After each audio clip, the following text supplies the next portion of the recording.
You were told health starts in your gut, but if you're a woman, it all starts with your hormones. When your hormones are off, everything is off, including digestive issues, mood, mental clarity, energy levels, weight management, and so much more. As the new year approaches, imagine hitting refresh and supporting your body with optimal hormone balance. Hormone Harmony is a game changer for women struggling with hormonal imbalances that leave them exhausted both physically and mentally. It only contains science-backed ingredients that bring back comfort, energy, clarity, confidence, and a sense of balance. Perfect for enjoying the holidays and heading into the new year energized. Happy Mammoth, the company that produces Hormone Harmony, is famous for its zero-compromise policy. No GMOs, artificial fillers or flavors, or any other junk. Only science-backed ingredients in amounts that are clinically proven. The company surveyed almost 2,000 women to see how Hormone Harmony helped them, and the results are mind-blowing. 86% of women started losing weight, 77% said it improved their mood, and 100% said they were feeling like themselves again. And on top of that, Hormone Harmony has over 50,000 raving reviews from women all over the world, with 98% of them saying they'd gladly recommend it to their friends and family. This holiday season, give yourself or the women in your life the gift of wellness. For a limited time, you can get 15% off your entire first order at happymammoth.com. Just use the code MurderDiaries at checkout. You can try Hormone Harmony risk-free and get 15% off your first order with code MurderDiaries at checkout. When the holidays start to feel a bit repetitive, reach for a Sprite Winter Spiced Cranberry and put your twist on tradition.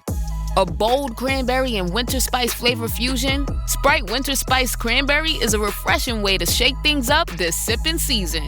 And only for a limited time. Sprite, obey your thirst. Oh, Hilton stay, your beds are soft and cozy.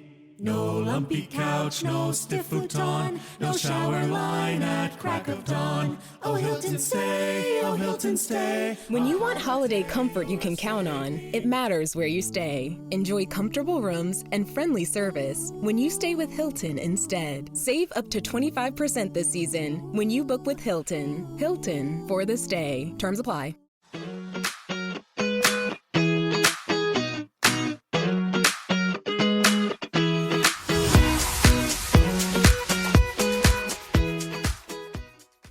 Welcome back to Unscripted. I'm Natalie. And I'm Paige. As we all know, around this time of year, the Queen of Christmas is thawing. Do you want to tell them who that Queen of Christmas is? If they didn't already see the title, of course. Well, as she likes to say, it's time for Miss Mariah Carey, as Paige said, the Queen of Christmas. She's been dubbed the Queen of Christmas. If this is not part of your Christmas zeitgeist, would that be right? Or part of your Christmas culture? Or maybe you don't celebrate Christmas, so you don't pay attention to this stuff. She's had a hit single for decades now.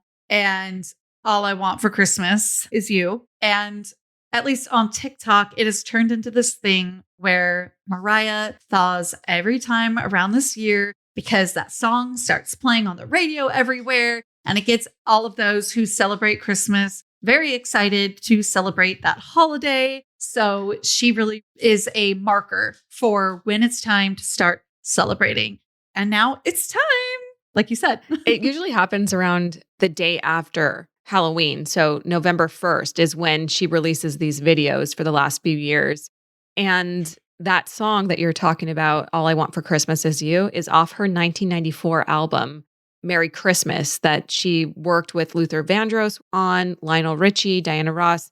She recorded one of Diana Ross's songs, and that was also released November 1st, 1994. So we're talking 31 years ago. This album is still making its rounds every season. And more than just her releasing any kind of videos saying it's time, it's everywhere on TikTok. People are taking that audio. People are using that as vernacular, if you will. Like, it's time. You know what that means. You know what it means when they use that audio. And the audio is typically not even just the song. It's her saying it's time. Literally that phrase. And then the song starts. So people understand this idea, especially when you're chronically online like us. But there was just never a better time to talk about Miss Mariah Carey than holiday time. Here we are almost at Thanksgiving as we record this, and we're releasing it on none other than December 1st. So couldn't be a better time to talk about Mariah Carey. Admittedly, we know a lot about Mariah Carey just by like osmosis of growing up in the 90s, but she isn't somebody whose like career we have so closely followed. But once we started listening to a specific podcast a couple years ago, we really got a taste of who she is today, more than just the young woman singing Vision of Love, which is a very famous performance and a beautiful performance of hers, down to the woman who, oh my gosh, did she lose her voice because she can't sing? What song was it? There's this performance where her voice wasn't very hot. It probably just wasn't very exercised and she wasn't sounding very good. And people were like, oh my gosh. Yeah, has she lost it? Right. Has she lost it? I can't think of the specific performance, but I do remember that was like... It was a time period where she had sort of lost it in her career. Whether that was true or not, but just in terms of public opinion, she'd kind of lost it. She had to resurrect her career. I think that was early 2000s because yes. Her album had flopped. Her movie had flopped, Glitter. Do you remember that?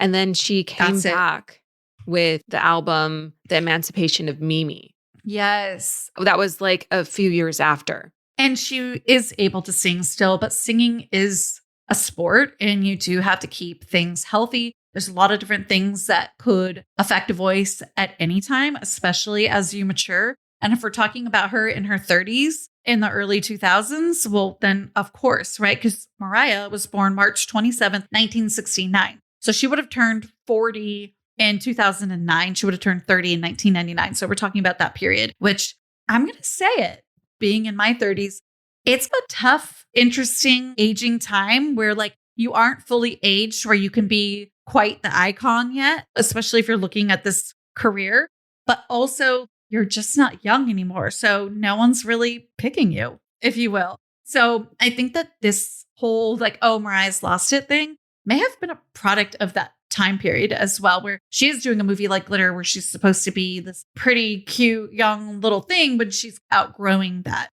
But on top of it, as you age, your vocal cords do mature. Your voice gets deeper. Yes. So there's just a lot going on here. I want to rewind back to when I started to talk about this podcast episode that you and I listened to 2 years ago and was just cracking us up in a way because Mariah went on Archetypes by Meghan Markle. And a lot of people have a lot to say about Miss Meghan Markle. The Duchess of Sussex. The Duchess of Sussex herself. Or should we be calling her Meghan Sussex? Because you know I go by Sussex now. Yeah. You're as so she funny. told Mindy Kaling on her show. But in the respect of that moment with Mindy Kaling, Meghan kind of checking her a little bit, which Mindy took so beautifully. Mariah kind of did that to Meghan in her podcast before that moment was even a thing on Netflix. The whole episode, mind you, is about the archetype of the diva. Mm-hmm. And Meghan talks about, oh, I don't really align with it. And she goes, oh, Meghan. She was like, girl, we're not going to do that. Like she basically called her out in a very friendly way. She checked her in a very friendly way. And there's just so much to say about that because diva can be used negatively. It's kind of like the new bossy, like, oh, she's such a diva. But like, it's kind of quote said in a loving way as bossy kind of was too. Like, oh, you're so bossy. Like, quit being so bossy. Like, it's not supposed to be that negative. But when you think about what it does to women and young girls, when you call them bossy or a diva, you're kind of implying that it's a bit of a negative thing that they're expressing needs, wants, and making them happen.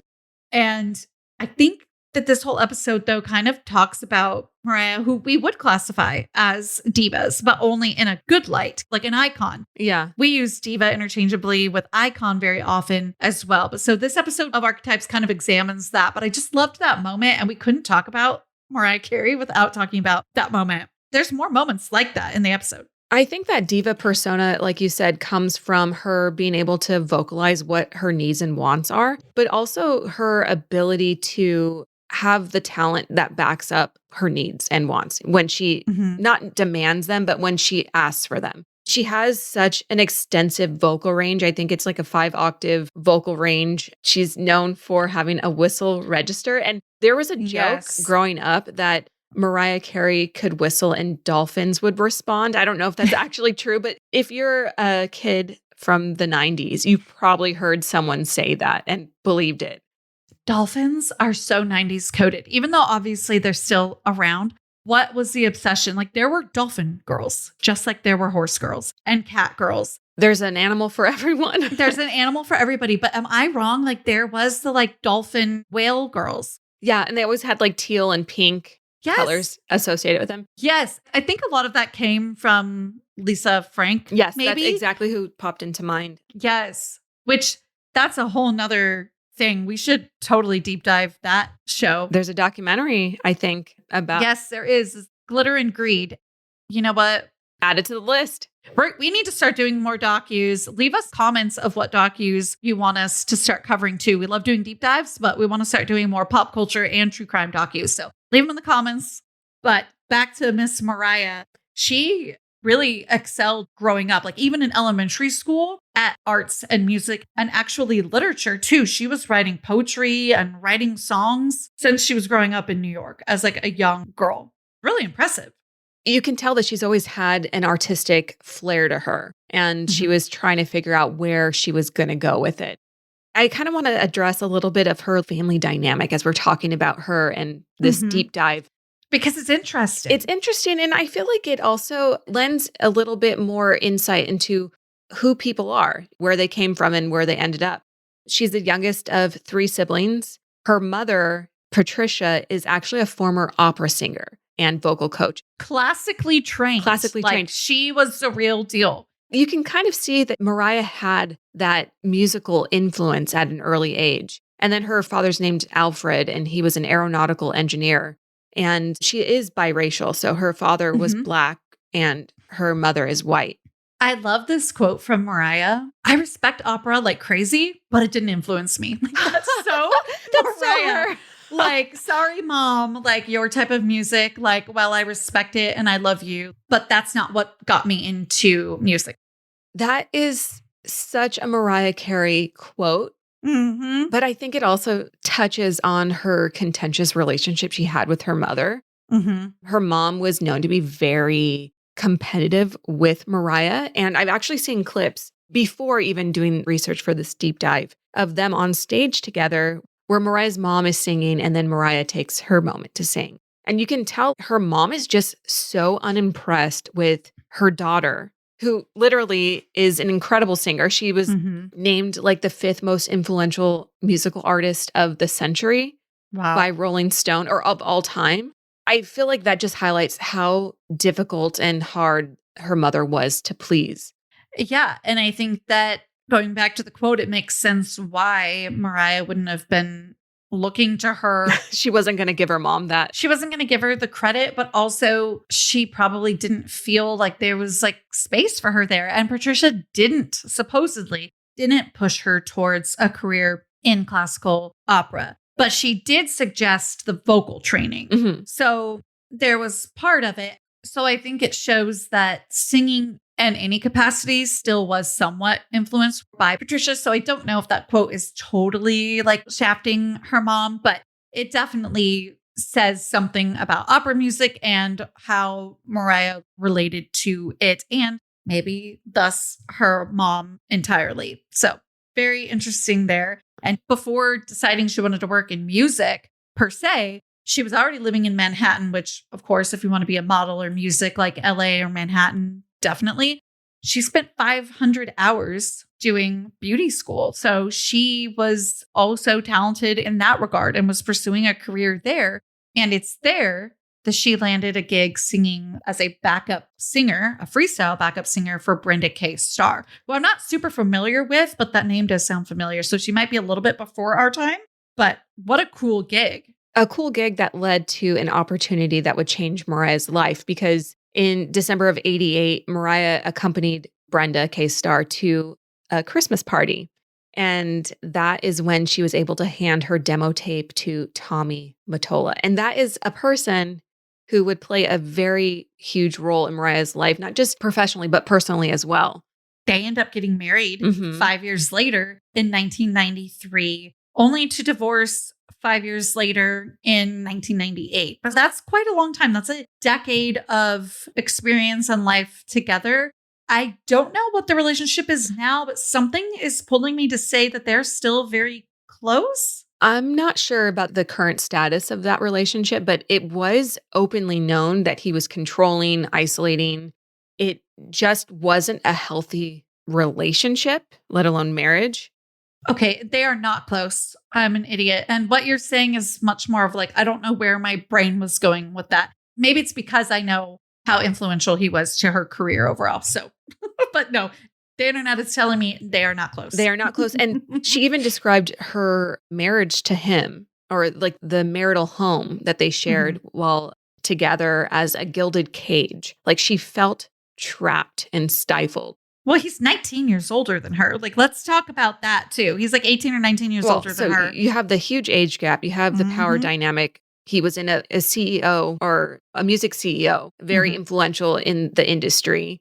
He sees this young girl come in and obviously very talented, but it's very clear that he took advantage of her age and her inexperience. This is why we have always said, why are grown men dating teenagers? I mean, luckily at this time, though, in 1988, when she meets him, she's 19. By the time they got married, she was not a teenager, and she's a little bit older. And obviously, again, as time goes on, we learn more and more and more about these things and how they can affect younger parties in relationships with large age gaps. And I very much do mean younger parties, because it is not always the women who are the younger ones. Right. There is something about their first meeting, though, that I think we should touch on. Please. According to online sources, after she handed him the demo tape, he decided to listen to it on his way home from the party. Which is so lucky. And it makes me wonder why he did that, but that's a whole nother conversation. I mean, I'm sure he saw like this beautiful girl and was like, you know, why not? What else am I going to listen to on the way home? And I guess there was a little bit of respect behind it, because there's like pull from her being there with Brenda, maybe? I mean, it could be a little bit of everything, but according to stories online, he listened to it on the way home and he told his driver, turn this car around. We're going back to the party. I want to find this girl. Oh my gosh. And it turns out she had already left the party. So he spent the next 2 weeks looking for her. And when he was eventually able to get in contact with her, he was obviously very interested in signing her. And then their relationship and work relationship evolved from there. And this really worked to Mariah's benefit, at least at that time, because she was being promoted as like the main female artist on Columbia Records, of all record companies roster. I mean, we all know Columbia, like that's huge, right? Especially at like this time, you used to get in like the mail, right? Like BMG, Columbia used to get, they're almost like a catalog. And so this is a huge record company, and they spent over $1 million in 1988, 1989 money promoting her album, Mariah Carey. That's a huge investment. That's probably what, like at least like 3 million in today's money. You know, I'm going to have to look that up. Oh, for sure. It's a huge investment, regardless of how much it ends up being in today's dollars. I feel like that just shows how much they believed in her as a musical artist that was up and coming. And during that promotion of her album that was coming out, she did appearances here and there. And one of them was at a basketball game. And that's where she, for the first time, showcased her whistle musical note that really caught the attention of so many more people than would have for a regular musical artist.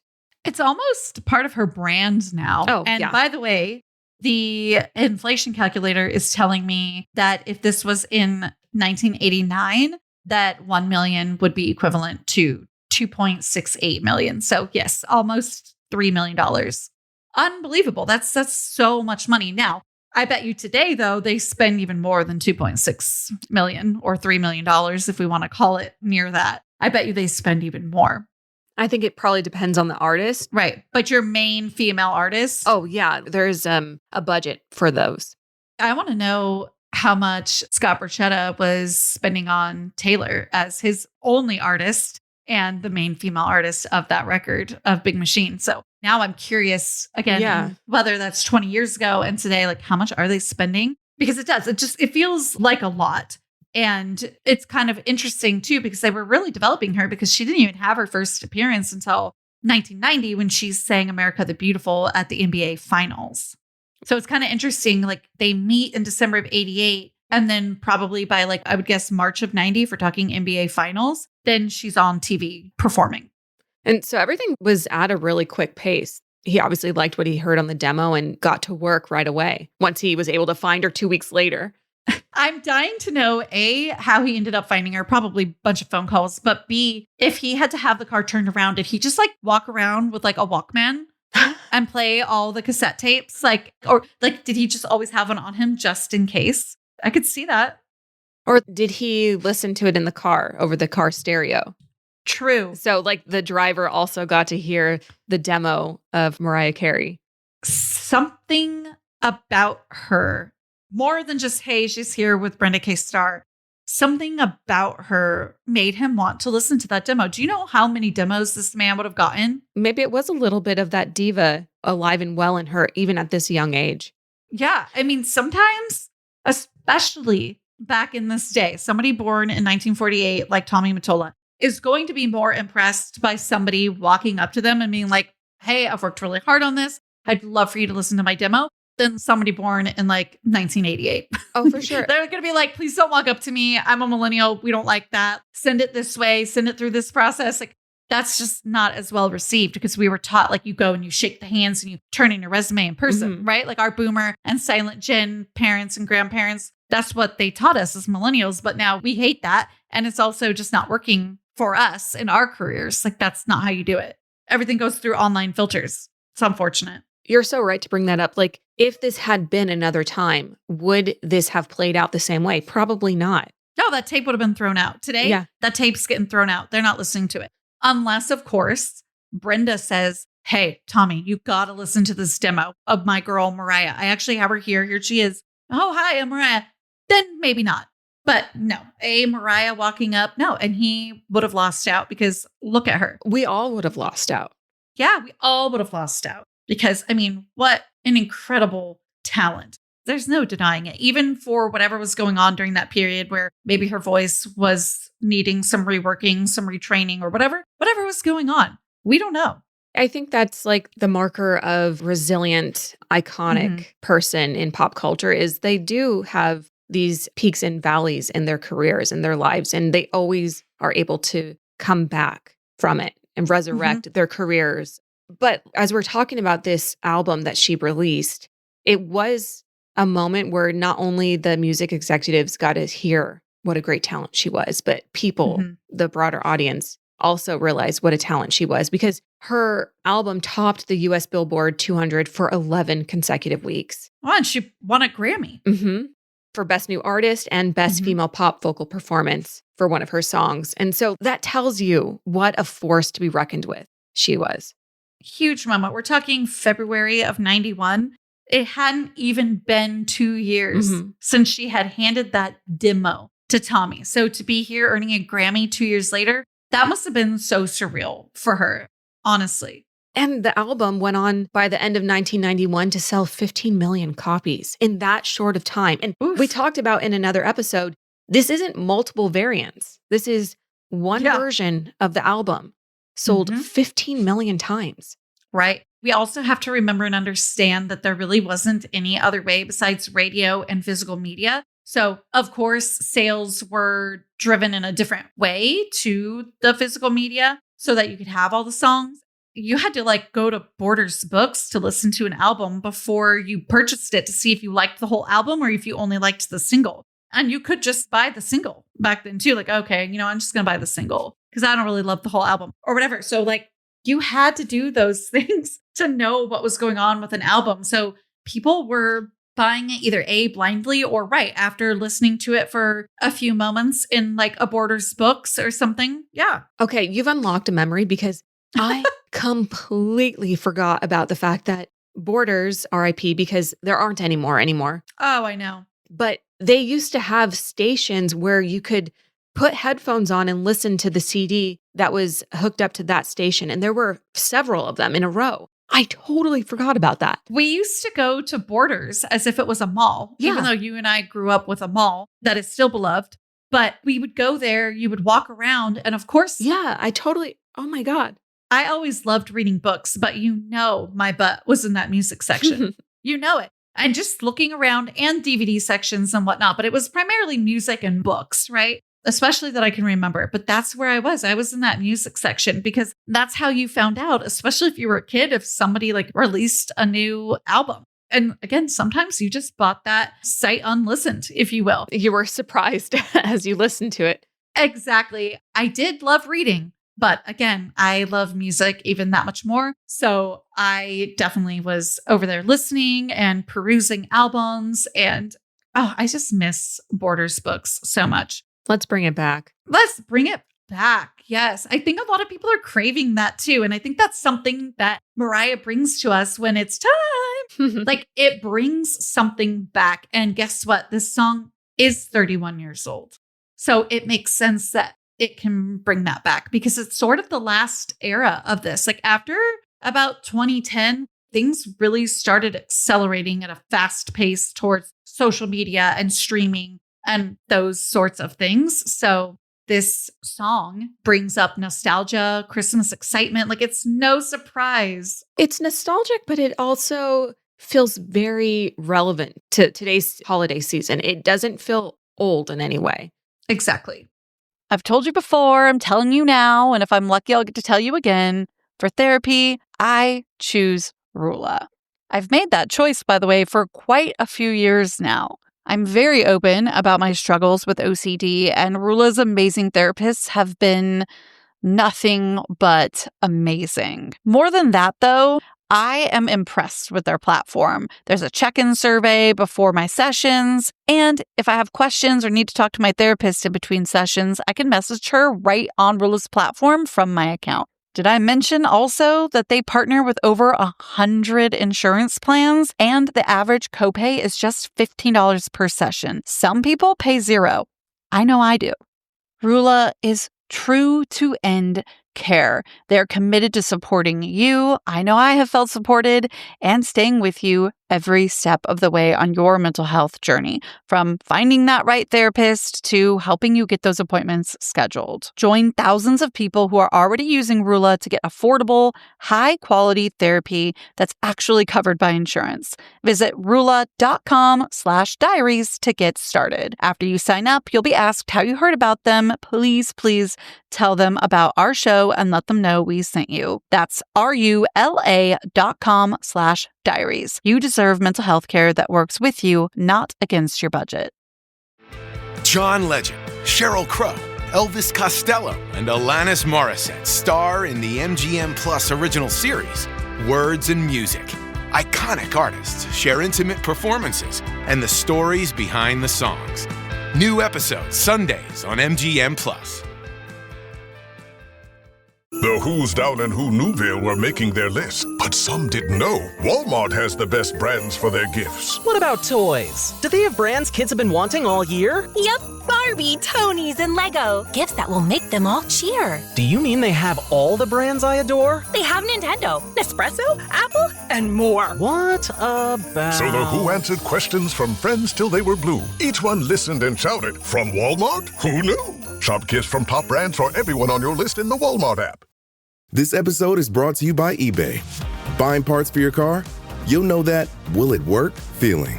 But on eBay, buying parts is different. eBay's free returns means if it doesn't fit, or if it isn't what you expected, you just print a label, drop it off, and get your refund fast. No haggling, no stress, and at least 30 days to return any eligible item. Millions of parts, free returns. eBay. Things people love. Eligible items only. Exclusions apply. This episode is brought to you by Casamigos Tequila. What do you bring to a holiday party? Simple. A bottle of Casamigos. Because nothing gets the party started like a Casamigos margarita, which isn't just for summer. In fact, it's the perfect pour all year round. Casamigos is the gift that always feels right. Because anything goes with my Casamigos. Please drink responsibly. Imported by Casamigos Spirits Company, White Plains, New York. Casamigos Tequila, 40% alcohol by volume. So we could harp on the 90s and we could go over every single album. I feel like I say this with every musical artist because their albums really do kind of like take you through their life and or career. But with Mariah, we all really know it so well. I think if we kind of bounce out of the 90s, we can't talk about Mariah without talking about none other than Nick Cannon, who was her second husband. If you don't know who Nick Cannon is, he is an actor, a host, and now a father of 12 children. They were together for quite some time, and I do remember that it was a surprising pairing. A lot of people were shocked that they started dating and eventually got married. Well, and talk about age gaps, right? We talked about her and Tommy. We got to talk about it going the other way, too. Nick is probably close to 15 years younger than her. You know, I have to look it up. Everybody knows I get stuck on this. Okay, he's 11 years younger than her, 11 and a half, that's quite the age gap, though, considering they got together when he was 28 years old in 2008. Okay, so like an adult, but still she was significantly older. Yeah, she was almost 40. They not only have an age gap, but such a difference in like the pool they have in the entertainment industry. She is so much more successful and connected, whereas he's been in drumline, but he doesn't have the same level of success that she's had. So it really felt like imbalanced. And I don't mean anything rudely about this, but like at the time in 2008, again, when he is around 27, 28 years old, they get together, grown adults. Didn't they get married at Disneyland or something? That would not surprise me. But like, I remember him from like Nickelodeon. You know what I mean? Like he was in all that. And then he got his own show. And then after that, then he made his way to MTV, which I think with Wild and Out, which I think branched him more into mainstream as opposed to like Nickelodeon status. But that's how we knew him, was like we knew him as somebody who was on Nickelodeon that if you are a millennial was a little bit after our time of all that. Like this is not 90s all that. Like he was like on the later. The second generation of all that. Yes. And that did have its own pull and calling and time. So to us, I don't want to call him like a joke because I don't mean that but like for lack of better word, we have Mariah freaking Carey. And then we've got this guy from the second gen of all that. Like, whoa. You're so right. And not discrediting him. He obviously has had a successful career. Oh, yeah. Get your bag. Absolutely. But he hasn't reached the icon status that Mariah Carey is, like you so helpfully explained. My long-winded way of saying just that. Exactly. And I do want to clarify when I said, didn't they get married at Disneyland? I don't know why I said that. They actually got married on a private estate, her private estate in the Bahamas. I love how we're remembering a lot of different like things when it comes to her relationships. Like, oh wait, we were wrong. So like, yeah, don't listen to us. But at least we fact check ourselves immediately. And it was an intimate ceremony with only a very small number of guests. And it was during sunset. So it was supposedly very beautiful. They actually stayed together for quite a while too, because they were together for almost a decade. They got divorced in 2016 and again, married in 2008. And they had met in 2005 at the Teen Choice Awards, where he presented her with a Surfboard Award for Choice Music R&B Artist. Do you see what I'm saying? That is Nickelodeon, you guys. That's Nickelodeon. I'm literally looking at probably their first photo ever together. They're on stage and he is holding the surfboard and she's admiring it. He looks so young. And she looks young, but she's obviously, older. When I say older, that's my age. But just in comparison to him. I mean, he was young. He's 24 years old in this picture. That's a big deal because she's about 35 or 36 in this picture. So he's going to be 25 at the end of that year, and she may or may not already be 36 years old. It's an interesting age gap at those periods of life. Absolutely, because I'm around her age that she is in this photo. And, everyone's different, but I don't know if I could date, let alone marry someone who's 25. 24. And that wasn't me correcting you. I was just joining you and saying the age. But like, wow, that's intense. But again, it worked out for them for the majority of a decade. So good on them. There was clearly something there. There was something there. And I think they knew that people would have opinions because when news broke about their marriage, they obviously started opening up about it to the press. And there was questions of like, oh, why was this kept secret? There's a quote from Elle magazine that she gave in July of 2008. And she says, "We didn't want to give people a chance to be like, what are you doing? What are you talking about? This is so quick. Are you sure?" She knew what she wanted. He knew what he wanted. They're both adults. And they were like, well, let's do this thing. And he apparently proposed twice on 2 separate occasions. Yeah. See, so there was something there. And again, by the time they got married, they're both very much grown adults. She was not yet 40. He was 28. Like, it's not like a 20-year-old marrying a 31-year-old or something when we're talking about 11 years. So clearly there was something there. And they had 2 children throughout that time together. Monroe and Moroccan. I believe they're twins. I believe so too. Fraternal twins. And you sent me something very interesting. I did. I was hoping we would bring that up. I think we should. Just recently, we're talking within the last couple of days. We're still in November 2025. Monroe, the daughter, posted something on social media. She's 14 years old now, and apparently a lot of online people are saying she's throwing shade. But she made a rare comment about her untraditional family, and we're going to touch more on that in a minute. But she said, "Clearing something up, guys. I have only one brother." And then she posted a picture of her brother, or tagged him, Moroccan. And then she went on to acknowledge that she has other half siblings from her dad, but they're all many years younger than me. I don't feel like we can talk about Mariah Carey, her relationship with Nick Cannon, and not talk about how Nick Cannon has so many more children since his divorce with Mariah Carey. And obviously it affects their parenting and affects their relationship with their children because you have so many more people now involved in the family.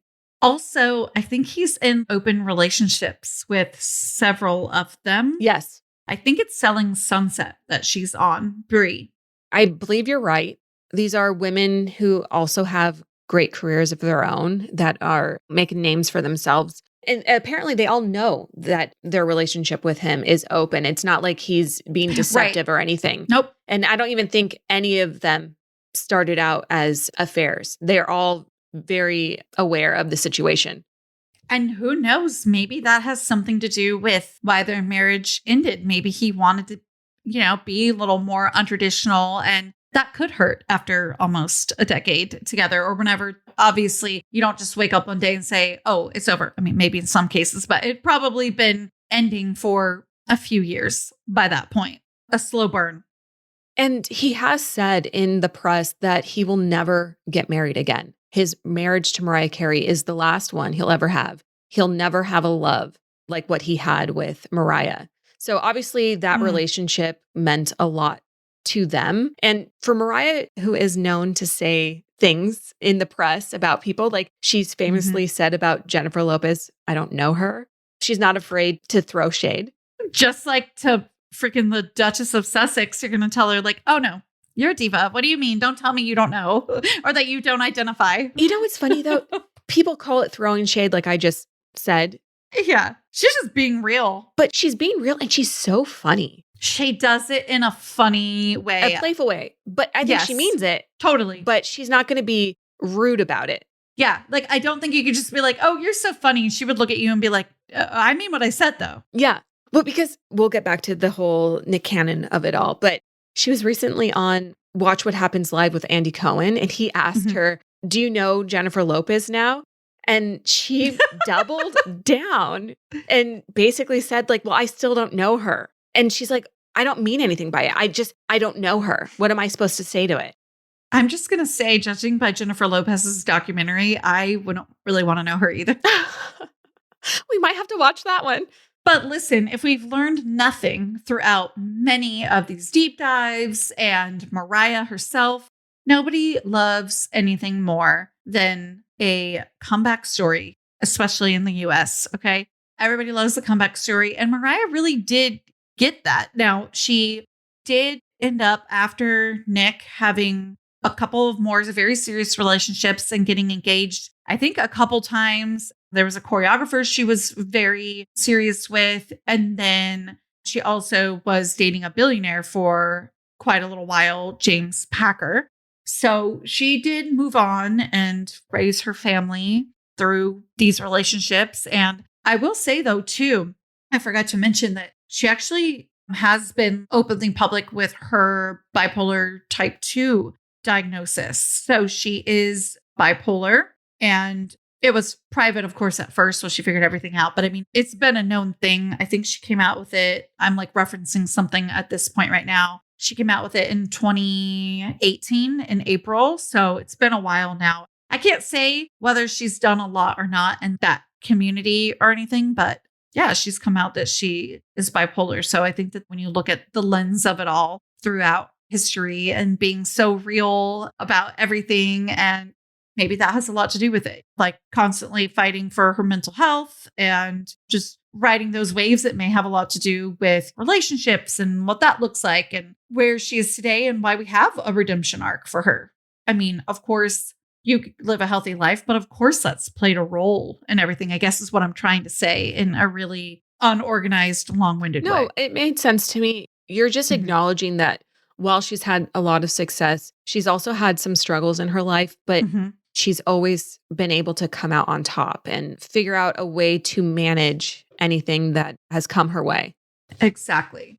She's also faced some recent backlash this year, just a couple of weeks ago, when she released her most recent video, which was an ad campaign with Sephora opening up the holiday season with "It's time," as we discussed earlier. This commercial was not received well by audiences, and we should explain what's happening. In the video / ad, we'll call it, the backlash is more on Sephora really than Mariah or anybody in it. But her name's gotten wrapped up into it. Her name is wrapped up into it because obviously she's not walking off set saying she's not going to do it, which I don't think I would blame anybody, especially when you've got contracts involved, etc. So that aside, in the ad, it's basically Mariah saying it's time and elves or an elf saying like, no, we're totally canceling Christmas, which Mariah's like, you can't cancel Christmas. And he's like, yeah, we can because we're on strike, basically. By the way, isn't the elf Billy Eichner? I think it is. I think so. I'm trying to remember because I only saw it the other night, but I think you're right. Anyways, a lot of the question around it is, Sephora, what are you doing? Like, it's very tough times culturally. People are, while they're excited about getting set up and everything for Christmas this year and they're craving it, a lot of the heat is on Sephora, like I said. If you hear Posey squeaking on a squeaky toy, I cannot stop her right now. So if you hear that in the background, I'm so sorry. That is not something our editors will be able to get out. But anyways, the heat is on Sephora because, well, people do seem to be really craving the holiday spirit this year. I've seen so many people decorate their houses early. I decorated weeks earlier than I normally do. It's just something some of us were craving this year and interested in doing. A lot of people are reining it in, though, because there's a lot of people who lost jobs. There's a lot of federal workers who weren't getting paid during the longest shutdown in American history. There's just a lot of things going on, as there always is out there in the world. And when you're talking about Sephora, an American ad, we're talking about the United States. So there's a lot going on workers wise. We're talking wages, etc. And that's playing into the ad. Why the elves are saying like, no, we're canceling Christmas because the working conditions and wages, et cetera, like they're not working for us. We are canceling Christmas. We are overworked, which I think a lot of people have felt during many different times in American history. So I'm not just focusing on today. And Mariah goes, you can't cancel Christmas. And basically like, it just seems like it's in poor taste for Sephora because it makes it look like they are siding with the fact that like, no, you don't get to cancel Christmas just because you're upset about all of this. And people just have a lot to say about that.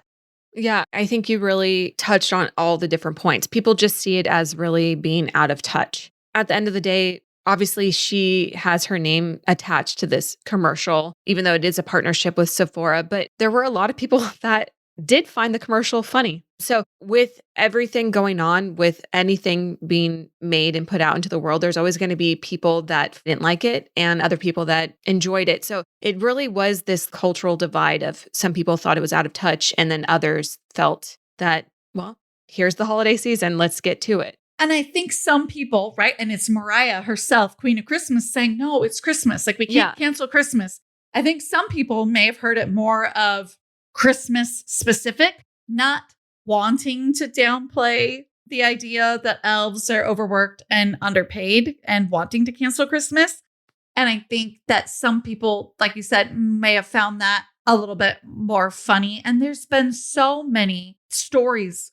I mean, people are arguing about it in the comments of the videos that I've seen and the commentary of the videos I've seen. We should read some of those. Oh, sure. Because it'll give a better idea of the context. Now, obviously, I tend to be more on the idea of like, I understand where Sephora went wrong. But like you said, I get where the people were thinking it was funny because that story is as old as time. Somebody trying to cancel Christmas, that's a bah humbug. But this scenario is the workers. And that's what's speaking out louder. So again, I get the people that are like, wait, what? Why is that super bad? It's just an ad. People have got a lot to say, and we should totally read some of them. So let's pull that up. Took a quick moment to get the comments pulled up. Here we are. This is the actual video on Mariah Carey's TikTok page, and I've pulled up those comments. Now, this was all the way since Halloween. Again, Christmas is starting early this year, although I don't think Halloween is that odd. We've got Mariah Carey's bank account on November 1st, and it's like really like taking a sharp increase. The concept of Mariah Carey defrosting, and then it's got like a meme to it because people just like love her. MC equals Mariah Carey equals Merry Christmas. Mariah Carey posted in all caps, it's time in all caps with 3 Christmas trees. The concept of Mariah Carey inventing Christmas, that same meme, it's the Cynthia Erivo meme. When Mariah Carey says it's time. So people are really responding pretty positively at first, but it's more of the discourse of like other people and what their videos are when they are adding commentary to this ad. But here are some more comments. What in the Sephora ad? I like that one. That is a good one because it's true. It's like, oh my gosh. I would say this was probably the first collaboration I've seen with these holiday announcement videos she's done over the years. And I actually watched a compilation of the last maybe 5 or 6 that she's done. And they've all gotten better every year. I would say this is probably the most high budget. It had like transitions from real life to animation and flying stuff. I don't know. It was such a high quality compared to the other ones. And probably because it had Sephora involved. And because it's a commercial. Exactly. Here's some more comments. No way people are getting offended over this. Again, though, you start looking up videos of commentary and they explain why it's in poor taste. But a lot of these are enjoying the tradition. Best tradition ever. So now it's become almost like a Christmas tradition that she posts these videos. But you're right. This time it had Sephora attached to it. So there was going to be different directing and plot. I saw one comment that said, Mariah Carey controls the months of November and December. I liked that one too. Because we all know that when we get in our car or when we're cooking or whatever, we have Mariah Carey's Christmas album. Yeah. But I feel like that really brings us up to date on everything that's going on with Miss Mimi, Miss Mariah Carey. She's had such an illustrious career and has really made an impact to this day. You know, I was listening to her music yesterday. I can't wait to see what she does for the rest of the holiday season. I have one more comment as we leave to give a little bit more context to what people were mad at, because I realized when I'm looking at the comments on Mariah's own page, of course, it's going to be a lot of supporters that are following her and that look for that video every year. So I wanted to kind of like end with just like a little bit more context there. It says, I might be wrong on this one, but am I the only one who was highly irritated by the I'm going to pawn these to pay for therapy line? I mean, the entire thing is tone deaf, but to blatantly say that in these times when people are struggling to pay for healthcare and are food insecure, much less pay for mental health services, ? I could be reading too much into it, but I don't think so. And a mental health professional commented below that saying it had me fuming. So it's just right. It's a little out of touch, but also very American to need to pawn something to pay for mental health services. I'm just saying that. I'm giggling out of discomfort because it can be true, but not a political podcast, but it does give you context of just what people were mad at outside of like when you look at the video on her page. But I do respect and like the tradition. And I hope that maybe next year there can be a little bit more of a healthy, happy feeling, because it's okay in bad times to look towards things that make you happy. You know, it's just because things aren't amazing surrounding everything that you can't look for a little happiness in media. It's okay. when things are bad, not everything has to feel super bad, but we also shouldn't ignore it. But certain moments are fine. And I think that maybe that's where the ad just missed the mark just a little bit. Like we didn't have to add in that cultural context of workers and all of that. But who am I to say? Because I will look forward to her next year's video and see what happens there. And like you said, I think that really wraps a lot of what we wanted to say about Miss Mariah up. Until next week, you know where to find us. On Thursday, tune in for our true crime case coverage. And next Monday for another episode of Unscripted. We might be holding off on the RSS feed that we've been promising you for January. Please don't hate us. But we've kind of had to rethink some things. And for now, it's going to make the most sense to keep it here. But get excited because we still do have other things that are coming to this RSS feed as well. Okay, so we've got some cool content coming your way. And thanks for listening as always. Bye. I've told you before, I'm telling you now, and if I'm lucky, I'll get to tell you again. For therapy, I choose Rula. I've made that choice, by the way, for quite a few years now. I'm very open about my struggles with OCD, and Rula's amazing therapists have been nothing but amazing. More than that, though, I am impressed with their platform. There's a check-in survey before my sessions, and if I have questions or need to talk to my therapist in between sessions, I can message her right on Rula's platform from my account. Did I mention also that they partner with over 100 insurance plans, and the average copay is just $15 per session? Some people pay $0. I know I do. Rula is true to end care. They're committed to supporting you. I know I have felt supported, and staying with you every step of the way on your mental health journey, from finding that right therapist to helping you get those appointments scheduled. Join thousands of people who are already using Rula to get affordable, high-quality therapy that's actually covered by insurance. Visit rula.com/diaries to get started. After you sign up, you'll be asked how you heard about them. Please tell them about our show and let them know we sent you. That's rula.com/diaries. You deserve mental health care that works with you, not against your budget.